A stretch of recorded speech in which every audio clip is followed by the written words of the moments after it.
ये आकाशवाणी है। अब आप विशाल शर्मा से समाचार सुनिए।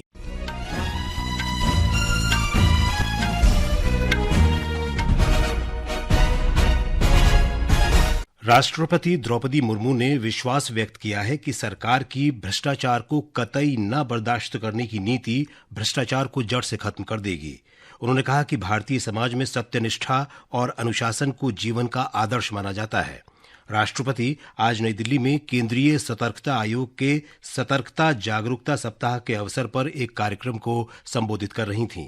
उन्होंने कहा कि भ्रष्टाचार एक बीमारी है और इसे जड़ से खत्म किया जाना चाहिए।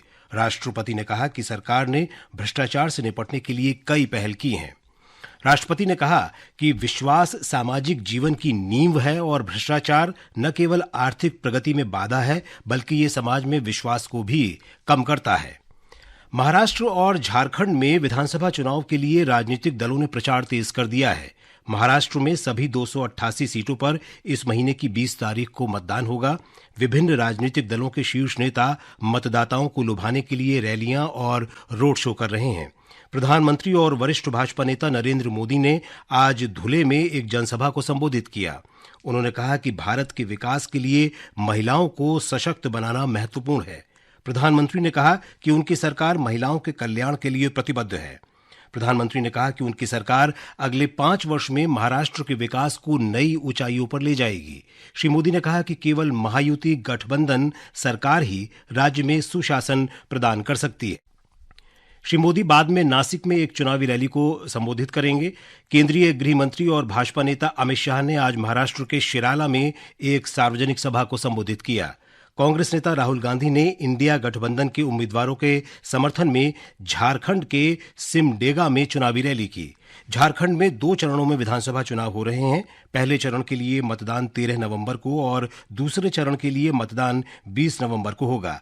विभिन्न राज्यों में 48 विधानसभा क्षेत्रों और केरल की वायनाड संसदीय सीट तथा महाराष्ट्र की नांदेड़ लोकसभा सीट पर उपचुनाव के लिए भी प्रचार तेज हो गया है। विदेश मंत्री डॉक्टर एस जयशंकर ने भारत और आसियान के बीच सहयोग के रणनीतिक महत्व पर जोर देते हुए कहा है कि दोनों देशों की जनसांख्यिकी और उभरती मांगें एक दूसरे की पूरक और वैश्विक अर्थव्यवस्था की प्रमुख वाहक बन सकती हैं। डॉक्टर जयशंकर आज सिंगापुर में ASEAN Bharat network of think tank के 8वें गोलमेज सम्मेलन को संबोधित कर रहे थे। उन्होंने कहा कि भारत और आसियान देशों के बीच सहयोग समकालीन चुनौतियों से निपटने में महत्वपूर्ण हो सकता है। डॉक्टर जयशंकर ने भारत और आसियान के साझा क्षेत्रों में राजनीतिक जटिलताओं को स्वीकार करते हुए कहा कि इनका सामूहिक रूप से समाधान करने की आवश्यकता है। डॉक्टर जयशंकर ने नई कनेक्टिविटी पहल की आवश्यकता पर भी जोर दिया। उन्होंने त्रिपक्षीय राजमार्ग परियोजना, भारत पश्चिम एशिया यूरोप गलियारे और अंतर्राष्ट्रीय उत्तर दक्षिण परिवहन गलियारे के संबंध में भारत की प्रतिबद्धताओं का उल्लेख किया।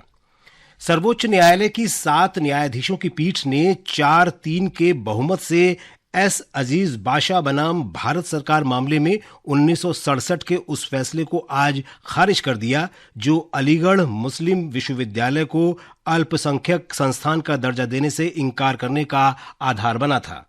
वर्ष 1967 के फैसले में कहा गया था कि कानून द्वारा स्थापित कोई संस्था अल्पसंख्यक संस्था होने का दावा नहीं कर सकती। शीर्ष अदालत ने आज कहा कि किसी भी संस्था का अल्पसंख्यक दर्जा केवल इसलिए वापस नहीं लिया जा सकता कि उसकी स्थापना वैधानिक व्यवस्था द्वारा की गई थी। सरकार ने आज कहा कि राष्ट्रीय शिक्षण सप्ताह पहल कर्मयोगी ने 38 लाख घंटे से अधिक का परिवर्तनकारी प्रशिक्षण अभियान चलाकर अभूतपूर्व प्रभाव प्राप्त किया है।